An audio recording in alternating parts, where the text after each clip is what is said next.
നമസ്കാരം. സത്യനന്ദിക്കാടും ശ്രീനിവാസനും മോഹൻലാലും ഒരുമിച്ച് ചേർന്ന് മലയാളികൾക്ക് സമ്മാനിച്ചത് അസാധാരണമായ ദൃശ്യാനുഭവമായിരുന്നു. 80കളിലും 90കളിലും മനുഷ്യജീവിതത്തിൻ്റെ പച്ചയായ യാഥാർത്ഥ്യങ്ങൾ ഈ മൂവരും ചേർന്ന് ഒപ്പിയെടുത്തു.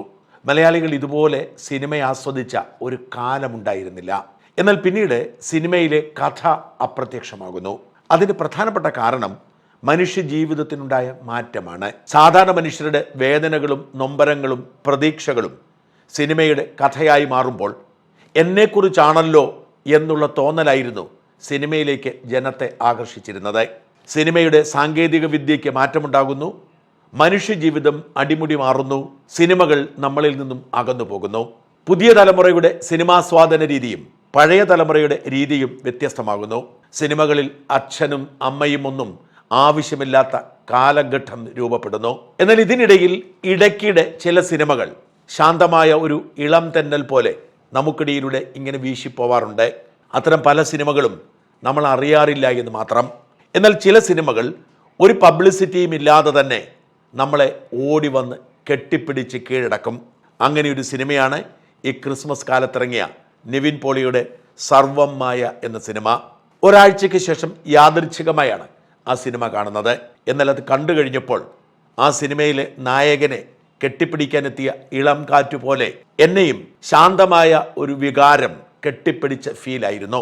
ചെറിയൊരു കാറ്റ് നമ്മളെ തഴുകി പോകുമ്പോൾ നമുക്കുണ്ടാവുന്ന ഒരു സുഖാനുഭവമുണ്ട്. ആ സുഖാനുഭവമാണ് ഈ സിനിമ സമ്മാനിക്കുന്നത്. ബോക്സ് ഓഫീസ് കണക്കുകളുടെ ആധികാരികതയെക്കുറിച്ചൊന്നും എനിക്കൊരു നിശ്ചയവുമില്ല. എന്നാൽ ഞാൻ കേട്ടത് 100 കോടി കവിഞ്ഞിരിക്കുന്നു ഈ സിനിമയുടെ കളക്ഷൻ എന്നാണ്. സിനിമ ഇറങ്ങുന്നതിന് മുമ്പ് തന്നെ 100 കോടിയെന്നും 200 കോടിയെന്നും ഒക്കെ അവകാശപ്പെടുന്ന ഒരുപാട് പേരെ നമ്മൾ കണ്ടിട്ടുണ്ട്. മാസങ്ങൾക്ക് ശേഷം പറയും ആ സിനിമ മുടക്കുമുതൽ പോലും ഉണ്ടാക്കിയില്ലെന്ന്. ബ്ലെസ്സിയുടെ ആടുജീവിതവും എമ്പുരാനുമൊക്കെ അതിൻ്റെ ഉദാഹരണങ്ങളാണ്. അതുകൊണ്ട് തന്നെ ഈ കണക്കുകളിൽ എത്രമാത്രം ആധികാരികത ഉണ്ടെന്ന് അറിയില്ല. കണക്കുകൾ പറയുന്നത് നിവിൻ പോളിയുടെ 100 കോടി കടന്ന ആദ്യ സിനിമയെന്നാണ്. കായംകുളം കൊച്ചുണ്ണി 100 കോടി കടന്നില്ലേ എന്നും എനിക്ക് നിശ്ചയമില്ല. ഇത് 100 150 കോടി കടന്നാൽ അത്ഭുതപ്പെടേണ്ടതില്ല. ഒരാഴ്ച പിന്നിട്ടതിന് ശേഷം ഈ സിനിമ കാണാൻ ഞാൻ തിരുവനന്തപുരത്തെ PVR ചെല്ലുമ്പോൾ ഏറ്റവും മുൻനിരയിലെ സീറ്റിൽ പോലും ആളുണ്ടായിരുന്നു. എന്ന് വെച്ചാൽ സിനിമ തിയേറ്റർ ഇപ്പോഴും ഹൗസ്ഫുള്ളായി ഓടുന്നു എന്നർത്ഥം. അത്രയ്ക്കും ലളിതമായൊരു കഥ. ഒരു വലിയ തറവാട്ടിലെ പാവം മനുഷ്യനാണ് നിവിൻ പോളിയുടെ പ്രഭേന്ദു. പ്രഭേന്ദുവിൻ്റെ വിശ്വാസങ്ങളും അവൻ്റെ ജോലിയും തമ്മിൽ ഒരു ബന്ധവുമില്ല. സംഗീതമാണ് അവൻ്റെ ജീവിത ലഹരി. പക്ഷെ അതുകൊണ്ട് ഒരിടത്തും എത്താൻ കഴിയുന്നില്ല. സംഗീതത്തോടുള്ള അഭിനിവേശം, വിശ്വാസത്തോടുള്ള നിരാസം, ഇത് രണ്ടും അവനെ കൊണ്ടെത്തിക്കുന്നത് സങ്കീർണമായ ഒരു മാനസികാവസ്ഥയിലാണ്. ഈ മാനസികാവസ്ഥയിൽ അവൻ എത്തപ്പെടുന്ന വിഭ്രാന്തിയാണ് സിനിമയുടെ പ്രമേയം. എത്ര മനോഹരവും ലളിതവുമായാണ് ഈ സിനിമ നമ്മുടെ ഹൃദയത്തിലേക്ക് കടന്നു കയറുന്നത്. പാരമ്പര്യ നിരാസമുണ്ടോ എന്ന് ചോദിച്ചാൽ ഉണ്ട്. പാരമ്പര്യങ്ങളെ മുറുകെ പിടിക്കുന്നുണ്ടോ എന്ന് ചോദിച്ചാൽ ഉണ്ട്. വിശ്വാസത്തിനും വിശ്വാസ നിഷേധത്തിനുമിടയിൽ മനുഷ്യജീവിതത്തിൻ്റെ കൊച്ചു കൊച്ചു സങ്കടങ്ങളാണ് ഈ സിനിമയിലൂടെ എഴുതി ചേർക്കുന്നത്. ഒരുപാട് വായിട്ടലയ്ക്കാതെ സ്നേഹത്തിൻ്റെയും പ്രണയത്തിൻ്റെയും ഒക്കെ നൂലിഴ ഇവിടെ നെയ്തിടുന്നുണ്ട്. സത്യനന്ദിക്കാടിൻ്റെ മകൻ അഖിൽ സത്യൻ്റെ രണ്ടാമത്തെ സിനിമയാണെന്ന് തോന്നുന്നു സർവം മായ. ഈ സിനിമയിലൂടെ സത്യനന്ദിക്കാടിൻ്റെ മകൻ തന്നെയാണ് താനെന്ന് തെളിയിക്കുകയാണ് അഖിൽ. ശ്രീനിവാസനെ പോലൊരു തിരക്കഥാകൃത്തിനെ കൂടി കിട്ടിയാൽ തീർച്ചയായും അഖിൽ സത്യൻ ഭാവിയിലെ സത്യനന്ദിക്കാടാവും എന്ന് തീർച്ച. ശാന്തതയാണ് സിനിമയുടെ പ്രമേയമെങ്കിലും ഇത് വളരെ കളർഫുൾ ആണ് താനും. സിനിമയുടെ പാട്ട് സീനൊക്കെ നമ്മുടെ മനസ്സ് നിറയ്ക്കുന്ന തരത്തിൽ ചിത്രീകരിച്ചിരിക്കുന്നു. വലിയ ആൾക്കൂട്ടത്തിൻ്റെ അകമ്പടി ഇത്തരം മനോഹരമായ ദൃശ്യങ്ങൾ പകർത്തിയെടുക്കുന്നതിൽ പങ്കുവഹിച്ചിട്ടുണ്ട്. ആ ആൾക്കൂട്ടത്തെ നമ്മൾ സ്വീകരിക്കുന്നത് ഒരു ആത്മനിർവൃതിയോടെയാണ്. പാട്ട് സീനുകളുടെ മനോഹരമായ ദൃശ്യഭംഗി, ശബ്ദഭംഗി ആരെയും കൊതിപ്പിക്കുന്നതാണ്. മനസ്സിനെ അല്പം ശാന്തത കിട്ടാൻ, ഒരു ഇളം കാറ്റടിച്ച സുഖം കിട്ടാൻ ആഗ്രഹിക്കുന്നവർക്ക് ഏറ്റവും മികച്ച സിനിമ തന്നെയാണ് സർവം മായ. ആ സിനിമയിൽ നിവിൻ പോളിയുടെ അഭിനയം എടുത്തു പറയേണ്ടതാണ്. മലർവാടി ആർട്സ് ക്ലബിലൂടെയും ആക്ഷൻ ഹീറോ ബിജുവിലൂടെയും 1983 മലയാള സിനിമയിലെ സൂപ്പർ ഹീറോ പദവിയിലേക്ക് ഉയർന്ന നിവിൻ പോളിക്ക് ഇടക്കാലത്ത് എന്തു സംഭവിച്ചു എന്ന് ചോദിച്ച ഒരുപാട് പേരുണ്ട്. നല്ല സാമ്പത്തിക പശ്ചാത്തലമുള്ള കുടുംബത്തിൽ നിന്നും മാതാപിതാക്കൾ സ്വിറ്റ്സർലൻഡിലായിട്ടും അവിടേക്ക് പോവാതെ നാട്ടിൽ തന്നെ പഠിച്ച് എഞ്ചിനീയറിംഗ് പാസ്സായി സിനിമാ ഭ്രാന്തുമായി ജീവിച്ച നിവിൻ പോളി ആദ്യ സിനിമകളിൽ തന്നെ സ്വന്തം കൈയൊപ്പിട്ടിരുന്നു. ഒരു കഥാപാത്രത്തെ മറ്റുള്ളവരിൽ നിന്നും വ്യത്യസ്തമായി ഒരു സ്വന്തം ഐഡന്റിറ്റിയിൽ, അതും ബഹളങ്ങളില്ലാതെ ശാന്തതയോടെ പ്രതിഫലിപ്പിക്കാൻ നിവിൻ പോളിക്ക് കഴിഞ്ഞു. അങ്ങനെയാണ് ആദ്യ സിനിമകളെല്ലാം സൂപ്പർ ഹിറ്റായതും നിവിൻ പോളിയെ ഇഷ്ടപ്പെടുന്ന ഒരു ഫാൻ ബേസ് തന്നെ രൂപപ്പെട്ടതും. അവരെയൊക്കെ നിരാശപ്പെടുത്തിക്കൊണ്ട് നിവിൻ അഹങ്കാരത്തിന്റെ വഴിയെ പോയി എന്നാണ് സിനിമാ മേഖലയിൽ ഉള്ളവർ പറയുന്നത്.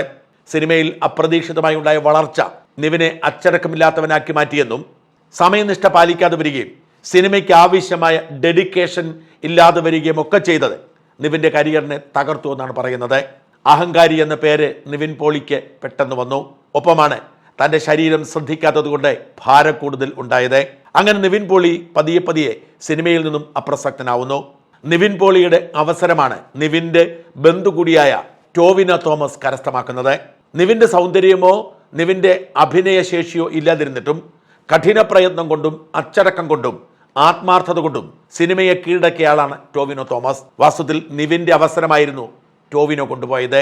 ഒടുവിൽ യാഥാർത്ഥ്യ ബോധത്തിലേക്ക് തിരിച്ചു വന്ന് തൻ്റെ ശരീരത്തെ പഴയ അവസ്ഥയിലേക്ക് കൊണ്ടുപോയി നഷ്ടപ്പെട്ടു പോയ അഭിനയത്തെ തിരിച്ചു കൊണ്ടുവന്ന് നിവിൻ വീണ്ടും പഴയ നിവിനായി മാറിയ സിനിമയാണ് സർവം മായ.